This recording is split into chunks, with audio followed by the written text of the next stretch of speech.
इस वीडियो में हम कोई क्लासरूम स्टडी मटेरियल या फिर कोई स्ट्रैटेजी की बात नहीं करने वाले हैं। So chill. दो स्टूडेंट्स की हम बात करेंगे और दोनों मेरे क्लोज फ्रेंड्स में से रहे हैं। बहुत क्लोजली मैं इनको जानता हूं, आपने बहुत सारा इनका वीडियो देखा होगा। सो आई थॉट कि क्यों ना मैं इनकी थोड़ी सी बातें बताऊं कि ये अपने स्टूडेंट लाइफ में कैसे रहे हैं और इनका क्या अचीवमेंट रहा है, क्योंकि दोनों ही काफी वायरल रहे हैं यूट्यूब पर। तो मैं थोड़ा सा कंपैरिजन करूंगा। द कंपैरिजन, एक डिस्क्लेमर है कि कंपैरिजन किसी को ऊपर दिखाना, नीचा दिखाना, इस तरह की कुछ चीजें नहीं है। हाईली एजुकेशनल है, ताकि आप यूपीएससी की तैयारी में अगर कुछ गलती कर रहे हैं या आपको लगता है कुछ मॉडिफिकेशन की जरूरत है, तो या फिर कैसे होते हैं यूपीएससी एस्पिरेंट्स, उनका क्या ऑप्शनल होता है, कैसे प्रीलिम्स के मार्क्स आते हैं, ईच एंड एवरीथिंग हम यहाँ पे बात करेंगे। दोनों ये जम्मू से हैं। ये है अक्षय लाबरू और ये है रजत साम्याल। इन दोनों को मैं पर्सनली जानता हूं। देखिए, अक्षय लाबरू, मैंने यहाँ पे क्वेश्चन लिख दिया है ताकि याद रहता है, इस तरह से भूल जाते हैं कि कहाँ मिले। अक्षय हमारा क्लासमेट रहा है और हम लोग रामजस कॉलेज में पॉलिटिकल साइंस साथ साथ हमने ग्रेजुएशन किया। और वहाँ से अक्षय ने मतलब ग्रेजुएशन किया है political science DU Ramjas college. और रजत से मैं ओल्ड राजेंद्र नगर वारन में मिला था जब मैं अपना यूपीएससी का इंटरव्यू दे रहा था। तो उस टाइम मेरी मुलाकात रजत से हुई थी। तो उसके बाद अगर हम देखें कि नंबर ऑफ अटेम्प्ट्स, तो नंबर ऑफ अटेम्प्ट्स में ये है कि अक्षय लाबरू का पहले अटेम्प्ट में, जो कि 2018 में रिजल्ट आया, यानी कि 2017 में प्रॉपर आईएएस मिला और 104 रैंक आई इनको। ठीक है, उस साल 104 तक ही आईएएस एलोकेट किया गया था, जिस साल अनुदीप दुरीशेट्टी ने टॉप किया था यूपीएससी में। ओके, रजत मोस्ट रीसेंट है। इनका इस बार सिक्स्थ अटेम्प्ट था और फाइनल सिलेक्शन रजत का नहीं हो पाया। तो ये स्टोरी थी और इन्होंने ये जो लाइन लिखा कि 6 attempts over, 3 times prelims failed, 2 times mains failed, in my last attempt yesterday I succumb due to low score in interview, missed by 11 marks and still I rise. तो ये काफी चर्चा का विषय था, बट मैं थोड़ी सी बताऊंगा कि एंड स्टिल आई राइज ठीक है, बट एक्चुअल स्टोरी शायद आप में से बहुत सारे स्टूडेंट्स नहीं जानते होंगे कि देखिए होता क्या है ना कि हम कोई भी बात, जैसे मैं अगर आपको करता हूं कि बहुत मोटिवेशनल बातें करते हैं, बट इनसाइड उस पर्सन का आप जाएंगे ना तो आपको लगेगा कि नहीं, ये भी उतना ही टूटा हुआ है। जित आपको समझ नहीं आएगा, बट अंदर से बहुत इंसान टूटा हुआ होता है। सो मेरी रिसेंट में रजत से बात हुई थी और ऑफ कोर्स किसी को भी दुख होगा अगर फाइनल अटेम्प्ट में सिलेक्शन नहीं होता है। तो ही वॉज लाइक कि क्या करें अभी, बट ये है कि मैं सुन रहा था रजत को यूट्यूब पे, तो वहां पे था कि हाँ, आप इंस्पायरिंग ही बात करेंगे ना किसी से, आप डिमोटिवेटिंग तो बात करेंगे नहीं कि हाँ और भी अपॉर्चुनिटीज हैं जहां हम कर सकते हैं। But when it comes to कि अब क्या करें, तो वहां पे थोड़ा सा आता है, वो प्रॉब्लम आती है। Okay, so number of attempts हमने बात कर दिया। प्रीलिम्स को लेकर के बहुत सारे स्टूडेंट्स टेंशन में रहते हैं। देखिए, जब अक्षय ने प्रीलिम्स दिया था तो मुझे याद है कि हम लोग फोन पे बातें करते थे, तो बिल्कुल जो उसके पहले जो कट ऑफ गई थी उस कट ऑफ से कम मार्क्स आ रहे थे। तो अक्षय को लग रहा था कि प्रीलिम्स जो है वो नहीं हो पाएगा, बट कट ऑफ जो है कम गई और कट ऑफ से शायद 3 नंबर ऐसे कुछ ज्यादा था और प्रीलिम्स जो है वो हो गया।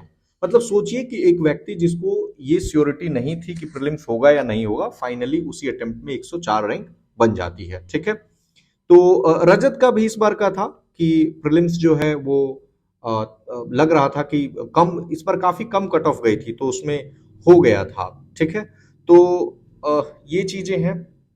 उसके बाद अगर हम बात करेंगे ऑप्शनल सब्जेक्ट का दोनों का, तो अक्षय लाबरू का ऑप्शनल सब्जेक्ट था पबैड। अब आपको लग रहा होगा कि जब पॉलिटिकल साइंस से ग्रेजुएशन किया तो पबैड क्यों, इस पे हमारी चर्चा हुई थी। तो इनका कहना था कि पॉलिटिकल साइंस में बहुत ज्यादा थिंकर्स हैं और मुझे लगता है कि मैं इन थिंकर्स को मैनेज करने में मुझे बहुत डिफिकल्टी होगी। एक और बात मैं बताना चाहता हूं, अक्षय लाबरू क्लास में बहुत कम आता था। मतलब ऐसा सीन था कि बट डिबेटिंग की जो क्वालिटी थी ना, मतलब सब लोग इम्प्रेस्ड थे। बहुत ही बढ़िया डिबेट, और मुझे लगता है कि इसका बहुत इंपैक्ट पड़ा और इंटरव्यू में अक्षय को 190 मार्क्स मिले। बहुत ही अच्छा, मतलब एक हमारे डिबेटिंग सोसाइटी थी, तो डिबेटिंग सोसाइटी का he was also the president of the debating society. तो वहां से अटेंडेंस हालांकि बहुत सारे मिल जाते थे, तो अटेंडेंस भी चूंकि 75% करना था, तो वो उसके भी अटेंडेंस जुड़ जाते थे, तो इस तरह से कर कर हो जाती थी चीज, राइट। तो ऑप्शनल पे अगर रजत का बात करें तो रजत ने जो पहले अटेम्प्ट में दिया था, वो मुझे याद है कि पीएसआईआर से दिया था पहला अटेम्प्ट, लेकिन बाद में चेंज कर लिया था और एंथ्रो से रजत ने लास्ट अटेम्प्ट दिया, और एंथ्रो में जो रजत का स्कोर आया वो शायद 309 है, which is a very good score, बहुत ही बढ़िया स्कोर माना जाएगा। अक्षय लाबरू का जो ऑप्शनल में स्कोर आया पब्लिक एडमिनिस्ट्रेशन में, वो अराउंड 250 से 255, मुझे एग्जैक्ट याद नहीं है, बट अच्छा स्कोर नहीं था। लेकिन जो इनका अक्षय का 162 मार्क्स एसए में आ गए थे, तो एसए का स्कोर और इंटरव्यू में 190, ये दोनों इनको काफी मतलब पुश कर दिया इनको आगे ले जाने में। तो देखिए, ये बताने का मेरा ये पर्पस है कि आप समझ पाए चीजों को कि कैसे जो है कोई भी मतलब देखिए, यहाँ पे एक तरफ इनका ऑप्शनल इतना बढ़िया गया, फिर भी सिलेक्शन नहीं हुआ, यहाँ इनका ऑप्शनल बहुत कम गया, तो इसका मतलब ये निकलता है कि सिर्फ ऑप्शनल के भरोसे तो आप नहीं रह सकते हैं, बट ये भी है कि optional do play its role, बहुत ही इंपॉर्टेंट रोल प्ले करता है। जैसे आपने विशाल धाकड़ का इस बार देखा होगा, तो विशाल को इस बार ऑप्शनल में पीएफआईआर में सिर्फ 240 मिले, but still he manage to got AIR 39। कैसे? क्योंकि जीएस के पेपर में किसी में 100 से कम है ही नहीं, 100 मतलब 100 से प्लस ही है चारों पेपर में। फिर इंटरव्यू में विशाल को पहले अटेम्प्ट में 143 मिले, 151 मिले, और इस बार 188 मिल गए। तो हम लोग बात कर रहे थे कि इस बार कैंडिडेट को भी खुद नहीं पता होता है। अब रिजल्ट आया तो विशाल को लग रहा था शायद पीएसआईआर में बहुत अच्छा मार्क्स आ गया हो, बट देखिए इंटरव्यू में अच्छा आ गया, क्योंकि अगर 143 151 आता है तो एक रहता है कि ठीक है अब खींच खाच के जाएंगे तो 165 या 170 पे चले जाएंगे, 190 के अराउंड तो स्कोर नहीं एक्सपेक्ट किया जा रहा था। मतलब जो फैक्ट है आप उसको समझिए, ठीक है।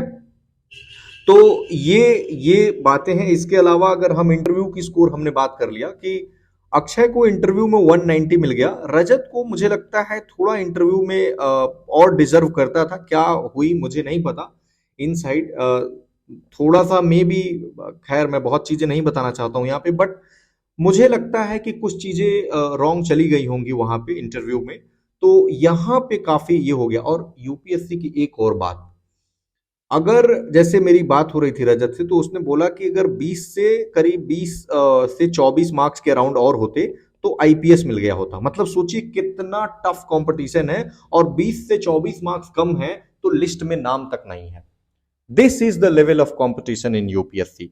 हमने चूंकि रजत ने 2020 में अपना 5वां अटेम्प्ट दिया था, तो इस बार छठा अटेम्प्ट था, तो जितने फ्रेंड्स थे सबने कहा कि एक काम करो 2021 को गैप ले लो और 2022 में दे लेना। बट था कि नहीं, 2019 का अटेम्प्ट था वो ऑलरेडी गैप ले रखा था, तो बोला कि अब इतना गैप लेकर के ऑलरेडी काफी इयर्स हो गए हैं, तो अब गैप लेने का कोई मतलब नहीं है। और 2020 में भी रजत ने मेंस लिखा था, बट मेंस क्वालिफाई नहीं कर पाया था।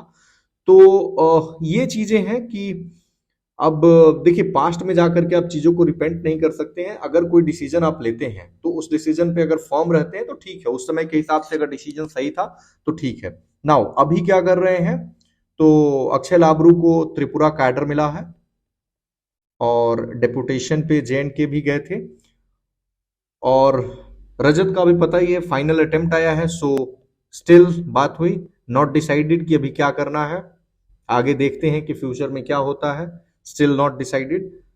और ये मैडम है, ये अक्षय लाबरू की बीवी हैं, ये आईआरएस है उसी बैच की, ठीक है। और इनकी शादी का वीडियो मैं देखता रहता हूँ, मेरे कई सारे फ्रेंड्स हैं जो मुझे शेयर करते रहते हैं कि अच्छा देखो तुम्हारे दोस्त का शादी हो गया, ये वीडियो वायरल हो रहा है, ठीक है, ओके। लेसन्स लेसन्स क्या मिले, और एक बात और कि आपको लग रहा होगा अच्छा शादी हो गया तुम्हें बता रहे, क्या तुम्हें नहीं बुलाया क्या? एनीवेज, लेसन्स इसमें क्या मिले कि लेसन्स मुझे क्या मिलते हैं ना कि आप यूपीएससी में ना एक थ्रेशोल्ड है, उस थ्रेशोल्ड से, जैसे कि मान लिया कि ये थ्रेशोल्ड है और आपकी आप यहां हैं और ये यूपीएससी है, आप यहां खेलिए, यहां खेलिए, यहां खेलिए, यहां खेलिए, यहां, एनीथिंग बिलो दिस कोई फायदा नहीं है।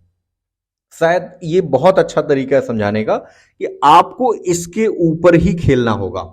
अगर आप इसके ऊपर नहीं खेलते हैं तो फिर आप 1 साल दीजिए या 10 साल दीजिए, हार्डली मैटर्स, राइट।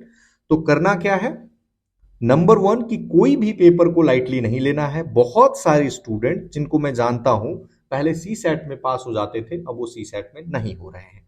तो सी सेट को स्ट्रांग रखना है, चाहे प्रीलिम्स में जीएस का पेपर हो, इसमें भी आप स्ट्रांग रखना है। ये नहीं मान के चलना है कि अगर लास्ट ईयर 87 कट ऑफ गई है तो ये ट्रेंड हो गया। 2016 में 116 भी कट ऑफ गई थी। सो मोरल ऑफ द स्टोरी ये है कि आप किसी भी पेपर को नहीं लाइटली ले सकते हैं। एक तरफ आप देख रहे हैं कि ऑप्शनल में कम आने पे भी सिलेक्शन हो जा रहा है, और दूसरी तरफ ऑप्शनल में ज्यादा लाने पे भी नहीं हो रहा है। लेकिन कई लोग हैं जिनका ऑप्शनल की वजह से ही सिलेक्शन हुआ है। तो हर तरह की स्टोरीज हैं, आप जीएस हो, एसए हो, ऑप्शनल हो, इंटरव्यू हो, आप कोशिश कीजिए कि हर पेपर में आप एक्सेल करें। अगर एक या दो जगह आपका खराब हुआ तो भी बच जाएंगे, मतलब मेरा एनालिसिस ये कहता है। लेकिन अगर एक दो जगह खराब हुआ, जैसे आप विशाखा यादव का देखेंगे तो इनका पीएसआईआर का मार्क्स था 246, 2019 में इन्होंने अटेम्प्ट दिया था। मेरा जो पीएसआईआर का मार्क्स था वो 247 था, but I was out of the list and she got AIR 6। तो ये दोनों ही मार्क्स बहुत अच्छे नहीं है, ये एवरेज मार्क्स कहेंगे। 2019 में हालांकि उन्होंने बहुत मार्क्स दिए नहीं थे, बट फिर भी बहुत अच्छे मार्क्स तो नहीं कहे जाएंगे दोनों।